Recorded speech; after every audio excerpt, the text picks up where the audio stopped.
Hello students, कैसे हैं आप लोग।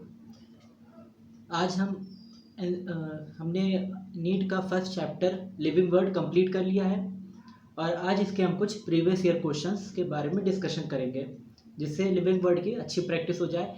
इसमें से कुछ क्वेश्चंस एग्जाम में आते हैं, अल्टरनेट ईयर्स में पूछे जाते हैं। तो आज लिविंग वर्ड चैप्टर की, क्योंकि हमारा चैप्टर कंप्लीट हो गया है, तो इसके कुछ क्वेश्चंस का डिस्कशन करेंगे। और जब भी हमारा कोई चैप्टर कंप्लीट होगा तो इसी तरह से हम उसके जो प्रीवियस ईयर के क्वेश्चन हैं उसका डिस्कशन करेंगे, ताकि साथ ही साथ हमारी प्रैक्टिस भी होती रहे। अगर आपने चैनल को सब्सक्राइब नहीं किया तो जल्दी से सब्सक्राइब कर लीजिए और वीडियो अच्छी लगे तो वीडियो को लाइक भी कर लीजिएगा। और कोई भी क्वेरी या डाउट होता है अगर आपका इन क्वेश्चंस में, तो आप कमेंट करके पूछ सकते हैं। तो कोशिश करिए आप लोग ज़्यादा से ज़्यादा लोग सब्सक्राइब करिए ताकि हम लोग लाइव क्लासेस भी इसकी कर पाएँ। तो इसके बाद नेक्स्ट क्या है, देखिए हमारा सबसे पहले हम लोग पढ़ते हैं लिविंग वर्ड में। फर्स्ट क्वेश्चन हमारा जो इस चैप्टर में पूछा जाता है, आपका चैप्टर लिविंग वर्ड है। ये MTG फिंगर टिप की बुक है, बहुत अच्छी बुक है ये। NCERT नीट की तैयारी के लिए, नीट के एग्जाम के प्रिपरेशन के लिए बहुत अच्छी बुक है MTG ऑब्जेक्टिव।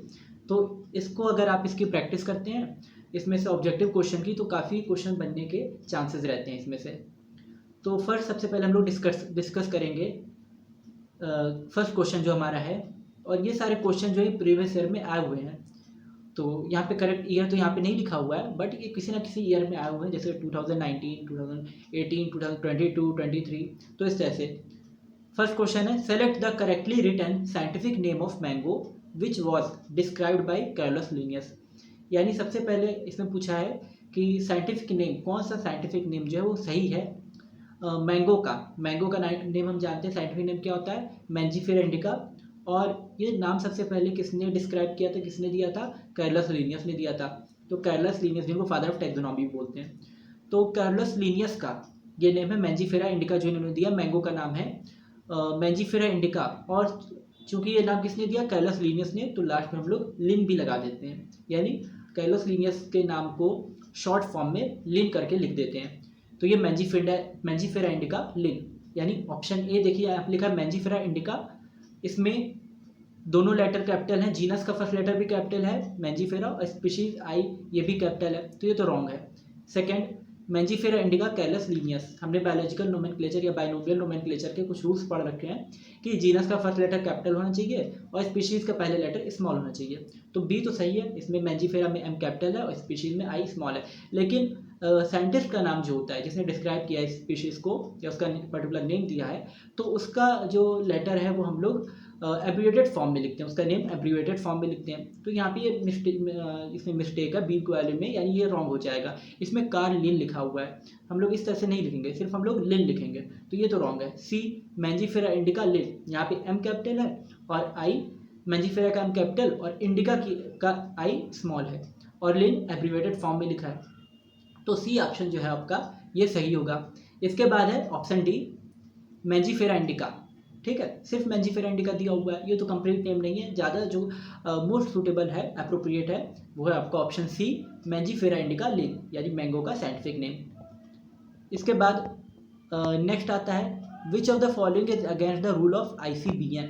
ठीक है, इसमें से कौन सा जो है एक ऑप्शन ये ICBN के रूल के अगेंस्ट है। ICBN के बारे में हम लोग जानते हैं, ये क्या होती है, international code of botanical nomenclature. ठीक है, जब भी हम लोग, या बायोलॉजिकल नोमेनक्लेचर, ठीक है, तो जब भी हम लोग क्या कर रहे होते हैं, पर्टिकुलर नेम दे रहे होते हैं किसी ऑर्गेनिज्म को, तो हम ICBN के रूल्स फॉलो करते हैं, बाइनोमियल नोमेनक्लेचर के रूल्स फॉलो करते हैं। तो इसमें से कौन सा ऑप्शन है ये ICBN के रूल के अगेंस्ट है या बाइनोमियल नोमेनक्लेचर के अगेंस्ट है। फर्स्ट है hand written scientific name should be underline, मतलब जब हाथ से हम लोग साइंटिफिक नेम को लिखें तो अंडरलाइन कर दें, तो ये ऑप्शन तो सही है, फर्स्ट ऑप्शन सही है। सेकेंड है be every species should have a generic name and specific epithet, यानी जब हम लोग नाम लिखेंगे किसी भी स्पीशीज का तो जेनरिक नेम जो है, ठीक है, जेनरिक नेम हम लोग कैसे लिखेंगे, species should have a generic name and specific epithet. मतलब क्या है कि इसमें कोई भी स्पीशीज का जब नाम लिख रहे हैं तो उसमें जेनरिक नेम भी होना चाहिए और स्पेसिफिक एपिथेट भी होना चाहिए। तो हाँ, ऐसा पॉसिबल है, जेनरिक नेम भी होता है और स्पेसिफिक एपिथेट भी होता है, तो ये बात तो सही है। ठीक है, नेक्स्ट जैसे मैंगोफेरा इंडिका की हम लोग बात करते हैं, तो मैंजीफेरा इंडिका, मैंगो का नाम नेम है मैंजीफेरा इंडिका, तो मैंजीफेरा इंडिका का मैंजीफेरा जीनस ये जीनस है और इंडिका क्या है, स्पीशीज है, तो ये दोनों इसमें कंपोनेंट हैं नेम में, जीनस और स्पीशीज दोनों कंपोनेंट है। नेक्स्ट है option C, scientific names are in Latin and should be italicized, यानी साइंटिफिक नेम जो है वो लैटिन में होने चाहिए। तो साइंटिफिक नेम क्या है, इसमें साइंटिफिक नेम जो होते हैं बायोलॉजिकल नोमेनक्लेचर में, तो ये लैटिन लैंग्वेज के लिए जाते हैं क्योंकि लैटिन वेल डेवलप्ड है, और इटैलिसाइज्ड इनको लिखा जाता है, यानी तिरछा लिखा जाता है जब ये प्रिंटेड होते हैं। तो ये बात भी सही है कि जो लैटिन नेम होंगे, ये जो साइंटिफिक नेम होंगे ये लैटिन में लिखे जाएंगे और इटैलिसाइज्ड होंगे, ठीक है, यानी इनको तिरछा लिखा जाएगा प्रिंट करते टाइम। तो ये बात भी सही है, यानी ऑप्शन सी करेक्ट है। इसमें से आपसे पूछा against the rule of ICBN, कौन सा अगेंस्ट है यानी कौन सा रॉन्ग है, तो ऑप्शन बी तो सही है, डी ए बी सी भी सही है और ए भी सही था आपका। अब डी देखते हैं, generic and specific names should be written starting with small letter. अब यहाँ इसने मिस्टेक कर दी है, जेनरिक और स्पेसिफिक दोनों को बोल दिया इसने कि दोनों कैसे लिखे जाते हैं, स्मॉल लेटर से स्टार्ट किए जाते हैं, ऐसा नहीं है। जीनस का नेम जो होता है यानी जेनरिक नेम जो होता है वो कैपिटल लेटर होता है, कैपिटल लेटर से स्टार्ट होता है, और स्पेसिफिक नेम जो होता है वो स्मॉल लेटर से स्टार्ट होता है, यानी जीनस का फर्स्ट लेटर कैपिटल होता है, स्पीशीज का फर्स्ट लेटर स्मॉल होता है। तो ये रॉन्ग है, ऑप्शन डी इज रॉन्ग। तो इसमें तो यही पूछा था, विच of the following is against the rule of ICBN, correct odd one out करना था यानी रॉन्ग पहचानना था, तो ऑप्शन डी ये इसमें ऑप्शन करेक्ट हो जाएगा इसके लिए। नेक्स्ट है आपका, nomenclature is governed by certain universal rules, which one of the following is contrary to the rules of nomenclature, यानी जब हम लोग बात कर रहे होते हैं यूनिवर्सल रूल के नोमेनक्लेचर की, बायनोमियल नोमेनक्लेचर जिसको हम कहते हैं, तो इसमें से कौन सा कॉन्ट्ररी, यानी ये फिर से इसने अगेंस्ट पूछ दिया है। The names are written in Latin and are italicized, यानी नेम्स को लैटिन में लिखा जाता है और इटैलिसाइज किया जाता है, वही बात। तो ये तो सही बात है कि लैटिन में लिखा जाता है और तिरछा लिखा जाता है, यानी प्रिंटिंग जब करेंगे तो। Then written by hand and names are to be underline, हाथ से लिखेंगे तो उसको अंडरलाइन, अलग अलग जीनस को अलग अंडरलाइन करेंगे, स्पीशीज को अलग अंडरलाइन करेंगे। Biological names can be written in any language, यानी बायोलॉजिकल नेम को किसी भी लैंग्वेज में हम लिख सकते हैं, तो ये बात तो गलत दिया, बायोलॉजिकल नेम को लैटिन लैंग्वेज में लिखा जाता है, ठीक है, हालांकि उसको हम इंग्लिश में या हिंदी में लिख रहे होते हैं, पर वो जो नेम्स होते हैं तो वो किसके होते हैं, बायोलॉजिकल नेम्स, ये कौन सी लैंग्वेज के होते हैं, लैटिन लैंग्वेज के, तो ऑप्शन सी रॉन्ग हो जाएगा। ऑप्शन डी देख लेते हैं, the first word in a biological name represents the genus name and the second is a specific epithet, यानी पहला नाम जो होता है ये बायोलॉजिकल नेम होता है, ठीक है, और name represent the genus, genus को रिप्रेजेंट करता है, और सेकंड नेम स्पेसिफिक एपिथेट को रिप्रेजेंट करता है। तो ये बात सही है, बायोलॉजिकल नेम जो होता है ये जीनस को रिप्रेजेंट करता है, और स्पेसिफिक नेम जो होता है, सेकंड नेम जो होता है वो स्पीशीज को रिप्रेजेंट करता है, स्पीशीज को रिप्रेजेंट करता है। तो फर्स्ट नेम जीनस को रिप्रेजेंट करता है और सेकंड नेम स्पीशीज को रिप्रेजेंट करता है, तो आपका ऑप्शन डी करेक्ट है। तो इस क्वेश्चन के अकॉर्डिंग इसमें क्या पूछा था, इसमें कॉन्ट्ररी पूछा था, यानी रॉन्ग स्टेटमेंट पूछा था, तो ऑप्शन सी होगा, क्योंकि बायोलॉजिकल नेम को हम लोग किसी भी लैंग्वेज में नहीं लिख सकते, हम लोग सिर्फ लैटिन लैंग्वेज में ही लिखते हैं, ठीक है, तो biological name can be written in any language, option C is wrong, contrary to the rules of nomenclature, तो थर्ड का आंसर सी है। नेक्स्ट हम लोग बात करते हैं option question number 4, which of the following is the correct scientific name of weed derived by binomial nomenclature. तो इसमें पूछा है कि कौन सा जो है बाइनोमियल नोमेनक्लेचर के अकॉर्डिंग साइंटिफिक नेम करेक्ट है, किसके लिए, वीट के लिए। वीट का साइंटिफिक नेम हम लोग जानते हैं ट्राइटिकम एस्टिवम, वीट का साइंटिफिक नेम क्या होता है, ट्राइटिकम एस्टिवम। तो इसमें से करेक्ट कौन सा है, देखो इसमें वीट की फर्स्ट दे रखा है ट्राइटिकम वल्गेर, तो ट्राइटिकम वल्गेर जो होता है ये तो अलग है, ठीक है, स्पीशीज है। नेक्स्ट है ट्राइटिकम एस्टिवम, बी ऑप्शन सही दिया हुआ है। सी है ओराइजा सटाइवा राइस की होती है, और डी वी मेज, ये तो मेज की होती है, तो ये सब अलग अलग दिए हुए हैं, ठीक है। सही ऑप्शन जो है बी ट्राइटिकम एस्टिवम, जो कि क्या होता है, वीड होता है। तो ये नीट में क्वेश्चन आया हुआ है, ये क्वेश्चन मोस्ट इंपॉर्टेंट, ये एम्स में आया हुआ है, तो ये आपका बहुत इंपॉर्टेंट क्वेश्चन हो जाता है। नेक्स्ट हम लोग बात करते हैं असर्शन रीजन, इस टाइप के क्वेश्चन भी पूछा जाता है, ये क्वेश्चन बहुत इंटरेस्टिंग होते हैं। असर्शन रीजन एक आध क्वेश्चन इसमें से हर साल पूछ लिए जाते हैं, अलग अलग चैप्टर से असर्शन रीजन बनते हैं। तो इसमें बस आपको ये करना होता है कि असर्शन आपको रीड करना होता है कि वो सही है या गलत है, ये आपको देखना होता है। फिर आपको रीज़न रीड करना होता है, आपको रीज़न देखना होता है कि रीज़न सही है या गलत है, रॉन्ग है। फिर अगर दोनों आपको सही लगे तो आप एक बार बिकॉज लगा के पढ़ोगे, यानी असर्शन के बाद बिकॉज लगा लो और फिर रीज़न पढ़ लो। अगर कोई बात बनती है तो आपको समझ में आ जाएगा कि हाँ ये सही दिया हुआ है, वरना तो रॉन्ग है। तो अब बात करते हैं हम लोग, इसमें 4 ऑप्शन चुनने होते हैं, चूज करने होते हैं। यानी पहला क्या है कि असर्शन और रीज़न दोनों ट्रू है, और असर्शन रीज़न करेक्ट एक्सप्लेनेशन है असर्शन का, ठीक है। दूसरा है कि असर्शन और रीज़न दोनों ट्रू है, लेकिन दोनों का आपस में कोई लेना देना नहीं है, ठीक है। यानी reason is not the correct explanation of assertion. Option C, assertion is true but reason is false, यानी असर्शन तो ट्रू है बट रीज़न क्या है, फॉल्स है। Both assertion and reason are false, यानी दोनों ही रॉन्ग है, ठीक है। डी ऑप्शन ये है, तो इसमें से कोई एक चूज करना है। अब पढ़ लेते हैं क्या लिखा है। Consciousness is considered as the defining property of living organism, यानी कॉन्शियसनेस क्या होती है, लिविंग ऑर्गेनिज्म की डिफाइनिंग प्रॉपर्टी होती है। तो क्या ये बात सही है कि कॉन्शियसनेस जो है ये लिविंग ऑर्गेनिज्म की डिफाइनिंग प्रॉपर्टी है?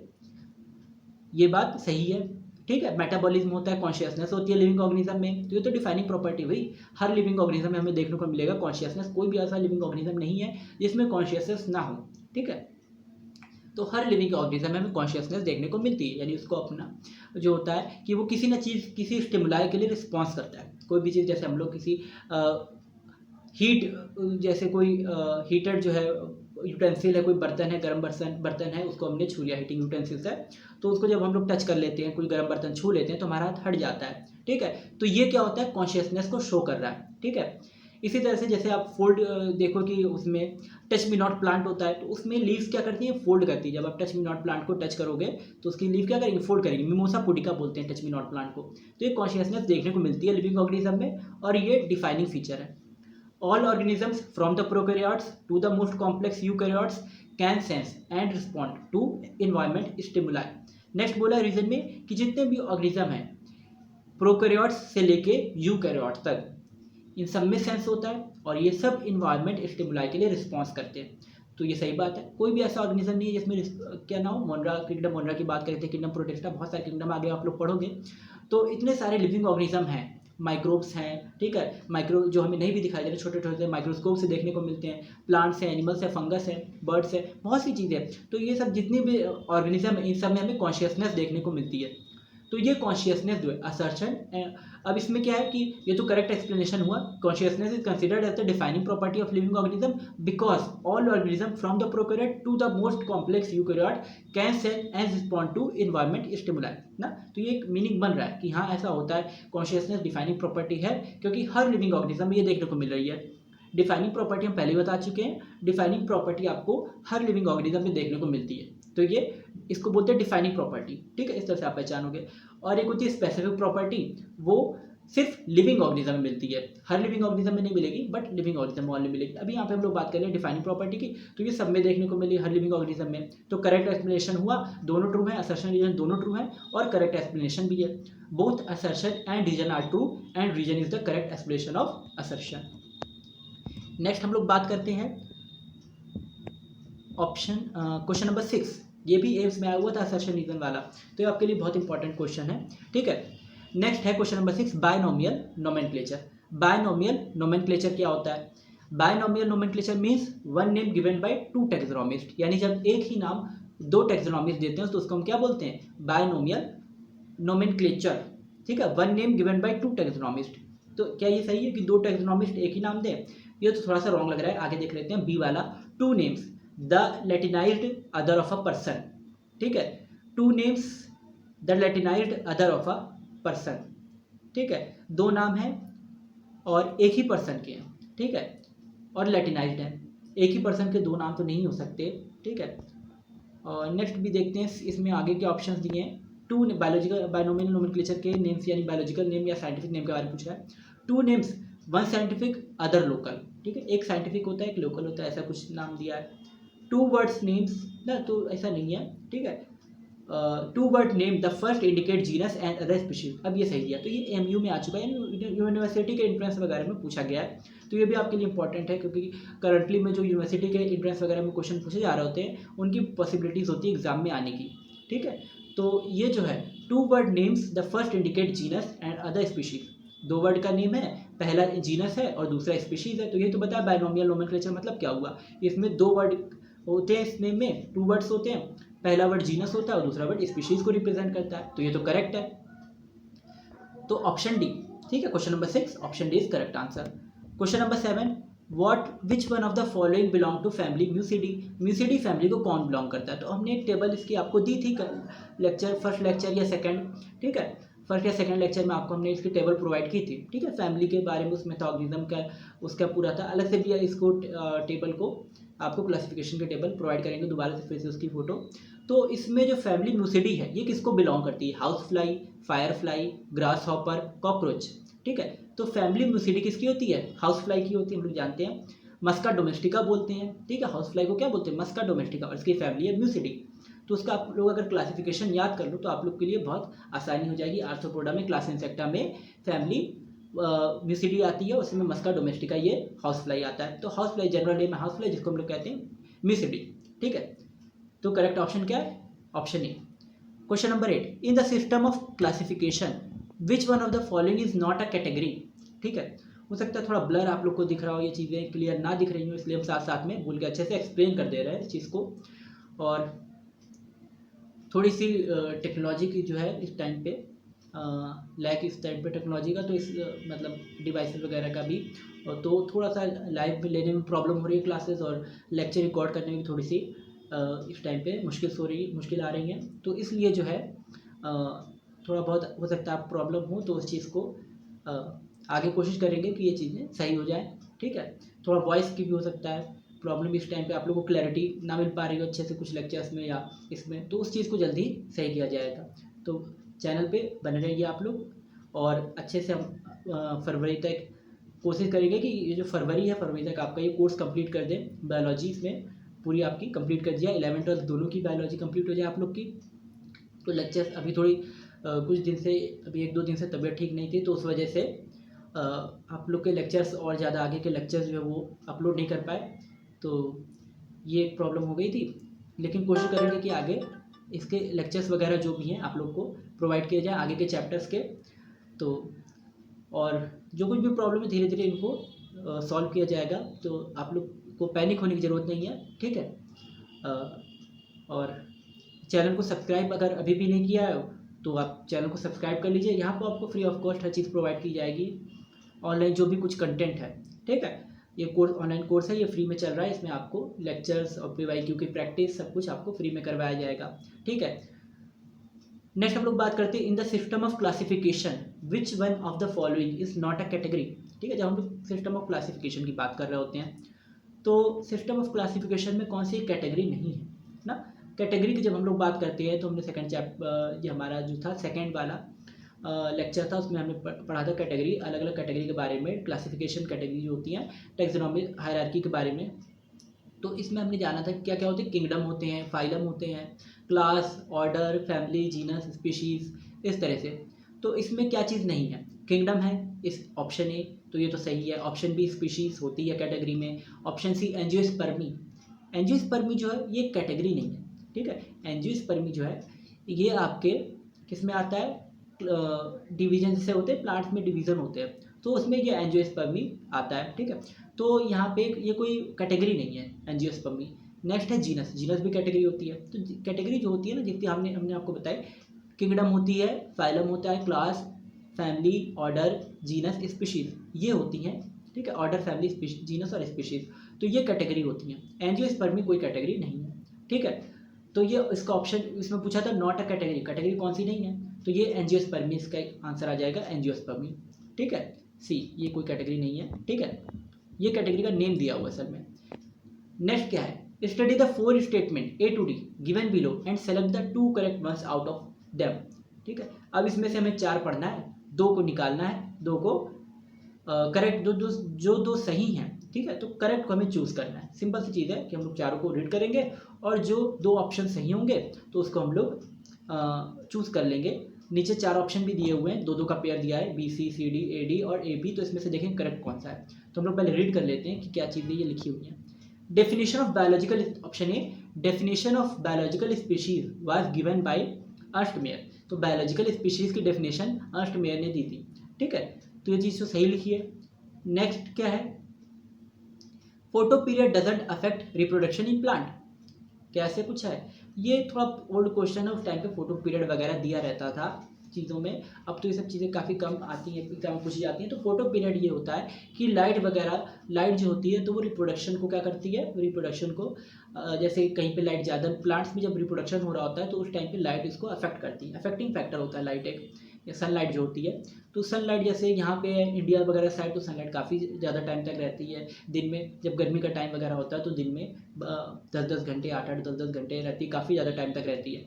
ठीक है, सनराइज़ होता है, फिर सनसेट होता है, सुबह 5 बजे तक सनराइज, 5 साढ़े 5 बजे तक सनराइज़ हो जाता है और फिर शाम को 6 बजे तक सनसेट होता है। तो काफ़ी टाइम मिल जाता है, टाइम गैप होता है 12 घंटे का, 12-13 घंटे का। तो इसमें सनलाइट अच्छी खासी मिल रही होती है प्लांट्स को। तो यहाँ के प्लांट्स को प्रॉपर सनलाइट, बहुत जिनको जैसी सनलाइट उनको चाहिए तो उस तरह की मिल जाती है। तो कुछ अलग ही यहाँ पे डेवलप्ड वैरायटी के प्लांट्स वगैरह हम लोग को देखने को मिलते हैं। लेकिन भाई जब ठंडी जगह होती हैं, ठीक है, जैसे यूरोप वगैरह साइड है, तो वहाँ पे हरदम, या पोल वगैरह है, तो वहाँ पे हरदम तो लाइट नहीं मिल रही होती है।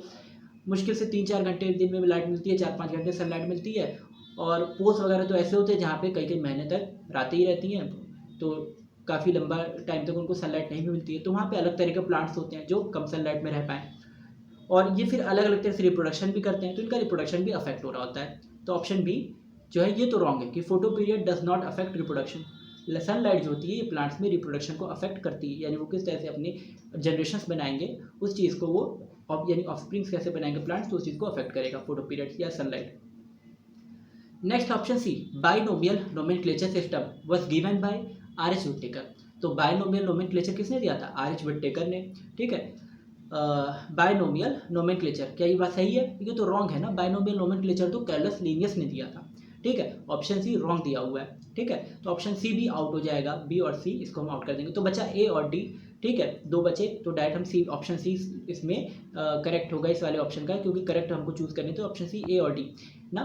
कभी कभी हम लोग इतना टाइम नहीं भी लगाते चीज़ों को पढ़ने में, क्योंकि हमें ऑप्शन ए तो पता ही है, बी और सी तो वैसे ही रॉन्ग निकल गया, तो डी तो अपने आप सही होना है, कोई दो तो चूज करने ही थे हमको, तो ए और डी, ऑप्शन सी इसमें आ जाएगा। डी क्या देख लेते हैं एक बार, in unicellular organism reproduction is synonymous with growth. ठीक है, तो इसमें यूनिसेलुलर ऐसी बात क्या है कि यूनिसेलुलर ऑर्गेनिज्म जो होते हैं, यानी बैक्टीरिया हो गए, अमीबा हो गए, तो जब ये क्या कर रहे होते हैं, डिवीजन कर रहे होते हैं। ठीक है, इनमें जब डिवीजन चल रहा होता है, सेल डिवीजन चल रहा होता है, रिप्रोडक्शन चल रहा होता है, तो इनकी ग्रोथ, इनकी साइज तो नहीं बड़ी होती, बैक्टीरिया अमीबा वगैरह की साइज तो नहीं बड़ी होती है। ठीक है, इनमें तो ग्रोथ तो देखने को मिलती नहीं, तो ये नंबर ऑफ सेल्स इंक्रीज कर रहे होते हैं, यानी डिवाइड करेंगे 1 से 2, 2 से 4, 4 से 8, इस तरह से डिवाइड करते रहेंगे, और डिवाइड करके ही ये अपनी ग्रोथ भी शो करेंगे, यानी नंबर ऑफ सेल्स बढ़ा के अपनी ग्रोथ शो करेंगे, और अपना रिप्रोडक्शन भी इसी तरह से शो करेंगे, यानी वो इनके ऑफस्प्रिंग्स भी हो जाएंगे। तो ग्रोथ और रिप्रोडक्शन इनमें साइनोनिमस होती है, दोनों का मतलब एक ही हो जाता है। तो इसमें इस क्वेश्चन में करेक्ट ऑप्शन क्या है, ए एंड डी। ठीक है, तो ये नीट में आ चुका है क्वेश्चन। नेक्स्ट हम लोग बात करते हैं क्वेश्चन नंबर 10 की। ठीक है, अब इसमें जो है क्वेश्चन नंबर 10 और 11। ठीक है, 1 मिनट बस। आज हम लोग क्वेश्चन नंबर 10 तक रखें, क्योंकि काफ़ी ज़्यादा क्वेश्चन दिए हुए हैं, थोड़ा सा अगर ये लेंदी हो जाएगा तो इसमें वीडियो को थोड़ी सी जो है इसकी प्रोसेसिंग वगैरह में प्रॉब्लम हो जाए। ठीक है, तो इस वजह से जो है आज हम लोग यहाँ तक रखते हैं। क्वेश्चन नंबर 10 देख लेते हैं क्या है। Match column 1 with column 2 for the house fly classification and select the correct option using the codes given below. ठीक है, आपको चूज करना है कौन सा सही है और कौन सा सही से मैच कर रहा है, किससे मैचिंग बेसिकली आपको करनी है। तो फैमिली क्या है ना, इसमें आपको क्लासिफिकेशन अगर आप देखो, डिप्टेरा, आर्थ्रोपोडा, मुसिडी, इंसेक्टा, यानी आपको एक अंदाजा लग जाएगा कि ये हाउस फ्लाई का क्लासिफिकेशन, अगर आपने याद किया हो तो इसमें हाउस फ्लाई का क्लासिफिकेशन दे रखा है। अब फैमिली इसमें क्या होती है, म्यूसिडी, हाउस फ्लाई की फैमिली म्यूसिडी होती है, तो ए का थर्ड सही हो जाएगा। ए का थर्ड किसमें है, option number A, option B, दोनों में ए का थर्ड है, बाकी सब में तो फोर्थ है। तो इस तरह से एलिमिनेशन मेथड से हम अलग कर लेंगे। तो अब 50-50 हो गया ना, ए भी बचा हमारे पास सिर्फ। ठीक है, तो ये थोड़ा आसान हो गया पता लगाना, तो एलिमिनेशन मेथड का हम यूज़ करके भी पता लगा सकते हैं। बी देखते हैं, ऑर्डर, ऑर्डर के इसमें क्या लिखा हुआ है, तो ऑर्डर जो होता है डिप्टेरा होता है हाउस फ्लाई का, अगर आपको याद हो ऑर्डर डिप्टेरा होता है। तो डिप्टेरा किसमें दिया है, बी का फर्स्ट ऑप्शन में, तो ए का थर्ड, बी का फर्स्ट, तो बस ये ऑप्शन करेक्ट हो जाएगा। अब आपको ज़्यादा डिटेल में इसको देखने की जरूरत नहीं है, क्योंकि टाइम भी सेव करना होता है एग्जाम में। ठीक है, अगर कोई क्वेश्चन आपके सामने आया तो बहुत ज़्यादा उसको कंफर्मेशन के चक्कर में आप टाइम बहुत ज़्यादा वेस्ट नहीं कर सकते, क्योंकि आपको फिजिक्स भी, केमिस्ट्री भी सॉल्व करनी है, तो उसको आपको ज़्यादा से ज़्यादा टाइम देना है। बायोलॉजी में अगर आपने मैच कर लिया इस तरह से 1-2, तो आगे आने वाले भी सही होंगे, क्योंकि इसमें और कुछ ऑप्शन तो है नहीं, इसमें ए में थर्ड आया, बी में 1 बचा। ठीक है, बाकी भी हम लोग एक बार चेक कर लेते हैं। क्लास क्या दिया हुआ है, फोर्थ, यानी इंसेक्टा, क्लास इंसेक्टा होती है हाउस फ्लाई की, और फाइलम क्या होता है, फाइलम आर्थ्रोपोडा होता है। ठीक है, kingdom Animalia, phylum Arthropoda, class Insecta, order Diptera, family Muscidae. तो ये करेक्ट ऑप्शन हो जाएगा, ऑप्शन ए। ठीक है, इस तरह से हम लोग जल्दी से पढ़ के इसको और फाइनल कर लेते हैं एलिमिनेशन मेथड से। तो इस मेथड को भी आपको यूज़ करना है। तो आई होप आपको ये चीज़ें समझ में आई होंगी। ये कुछ क्वेश्चंस की प्रैक्टिस आज हमने की, ठीक है, और ये आपको समझ में आया होगा। और किसी भी तरह का कोई भी डाउट होता है तो आप कमेंट करके पूछ सकते हैं, ठीक है, कम्युनिटी पे पोस्ट कर सकते हैं। और वीडियो अच्छी लगी हो तो लाइक ज़रूर कीजिए और ज़्यादा से ज़्यादा लोगों को इसको शेयर कीजिए, ताकि और लोग भी जो है इसके बारे में चीज़ें जो है जानें, जिनको किसी को भी अगर डॉक्टर बनना है, ठीक है। और आप एक तरह से अच्छा काम कर रहे हो, दूसरों की हेल्प कर रहे हो, जिनको नहीं पता है ये सब चीज़ें, ठीक है, उन तक स्प्रेड कर रहे हो, उन तक फैला रहे हो, तो ये अच्छी चीज़ है। और चैनल को अगर आपने सब्सक्राइब नहीं किया तो आप जल्दी से जल्दी इसको सब्सक्राइब कर लीजिए, ताकि आगे की अपडेट आपको मिल सके। जो कुछ भी आगे आने वाले हैं लेक्चर्स और इस तरह के PYQ सेशंस आने वाले हैं, डाउट क्लियरिंग सेशन, शॉर्ट्स भी हम लोग बनाते रहते हैं, डाउट क्लियरिंग शॉर्ट्स आने वाले। तो ये सब चीज़ें आपको, इन सब चीज़ों की अपडेट आपको टाइम टू टाइम मिलती रहे, ठीक है। और भी जो वीडियोस आती हैं आपके स्टडी से रिलेटेड, ठीक है, आप उसको भी चेक करते रहिए, ठीक है। जैसे हमारी वीडियो पड़ी है कि अर्ली राइट, कुछ लोग की प्रॉब्लम होती है, सुबह जल्दी उठने में प्रॉब्लम होती है, तो उससे रिलेटेड हमारी वीडियो पड़ी हुई है इस चैनल पे, ठीक। और भी ऐसी बहुत तरह की वीडियो आने वाली है जो आपकी प्रॉब्लम के लिए काफ़ी हद तक सॉल्यूशन का काम करेगी। तो आप इन वीडियो को भी आप देखते रहिए और उससे हर दिन कुछ नया लर्न करते रहिए, ताकि आपको बेनिफिट हो, आपको एग्ज़ाम क्लियर करने में, आप जो एग्ज़ाम देने वाले हैं, ठीक है, ये काफ़ी आपके लिए प्रेस्टिजियस, आपके लिए काफ़ी इंपॉर्टेंट एग्ज़ाम है, ठीक है। तो इससे आप डॉक्टर बनेंगे आगे इसको क्लियर करके, ठीक है। तो इसलिए इसके चैनल को सब्सक्राइब जरूर कीजिए और शेयर कीजिए वीडियो को, ठीक है। अगर लेक्चर अच्छा लगा हो तो इसको लाइक भी कर लीजिएगा। Thank you.